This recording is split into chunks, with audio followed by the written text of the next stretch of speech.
उत्तर प्रदेश की तरफ।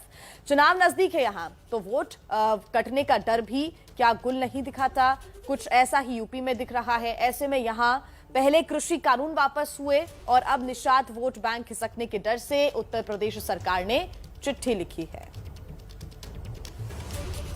केशव मौर्य से और योगी आदित्यनाथ से और अमित शाह से, तीनों से हम रुष्ट हैं। इनकी सरकार है, लोकसभा में सरकार है, विधानसभा परिषद है, विधान परिषद में लोकसभा राज्यसभा सब है, क्यों नहीं करनी चाहिए? हम लोग सोचे थे हम लोग को आरक्षण मिलेगा, मगर यहाँ पे न आरक्षण का कुछ बात हुई है, न किसी प्रकार का चर्चा किया गया है। हाँ, कुछ नहीं भैया, सब झुलावा वाला काम था। जो है बिना आरक्षण के वोट नहीं दे पाएगा भाजपा। देखिए, अगर हमको आरक्षण नहीं मिलता है तो जगह जहाँ से निषाद पार्टी लड़ेगी वहाँ से हम लोग निषाद पार्टी को वोटिंग करेंगे।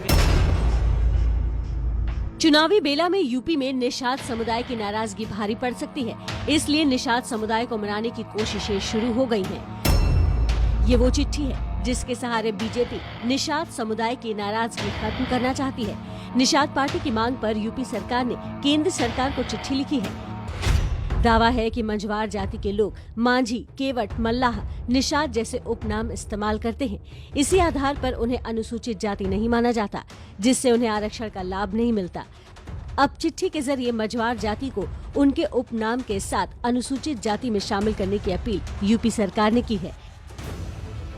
दरअसल निषाद पार्टी के अध्यक्ष डॉक्टर संजय निषाद ने बीजेपी को साफ कह दिया था कि अगर 2022 में सरकार बनानी है तो आरक्षण की घोषणा करे। एबीपी न्यूज ने ये खबर 17 दिसंबर को ही दिखाई थी। वो निराश नहीं थे, नाराज थे, तो कम से कम जज थे तो कुछ तो बोल देते। तो ऐसे लोगों, भारतीय जनता पार्टी को अगर 2022 में सरकार चाहिए तो तत्काल इनके जो मुद्दे हैं जो हल होने लायक हैं, जो इलेक्शन से पहले जो मुद्दे हल होने लायक हैं, जो आसानी से, उसे तत्काल स्पष्टीकरण देना चाहिए कि इतना होगा। दरअसल 17 दिसंबर को लखनऊ के रमाबाई पार्क में बीजेपी और निषाद पार्टी की सरकार बनाओ अधिकार पाओ नाम से साझा रैली की गई थी। रैली में आरक्षण का वादा दोहराया गया था।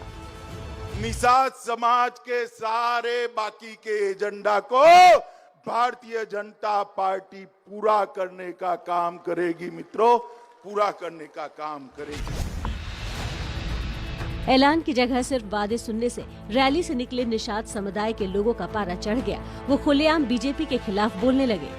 बिना आरक्षण के वोट नहीं दे पाएगा भाजपा को। निषाद पार्टी को दे देगा, निषाद पार्टी के साथ है, डॉक्टर साहब के साथ है, लेकिन भाजपा को वोट नहीं देगा, क्योंकि जब तक निषादों का आरक्षण नहीं मिलेगा, क्योंकि यही भाजपा सरकार ने जो है वादा किया था 2019 में।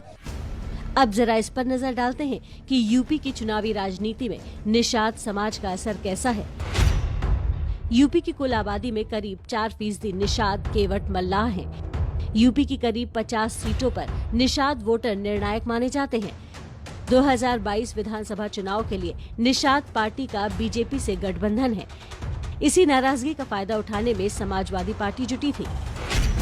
कल ही समाजवादी पार्टी ने निषाद समाज से जुड़े 2 दर्जन नेताओं को एसपी की सदस्यता ग्रहण कराई। निषाद पार्टी पहले भी एसपी के साथ थी। बीजेपी को भी निषाद समाज की चुनावी ताकत का अंदाजा अच्छी तरह से है, इसलिए चिट्ठी के जरिए निषाद समुदाय को फिर साधने की तैयारी है।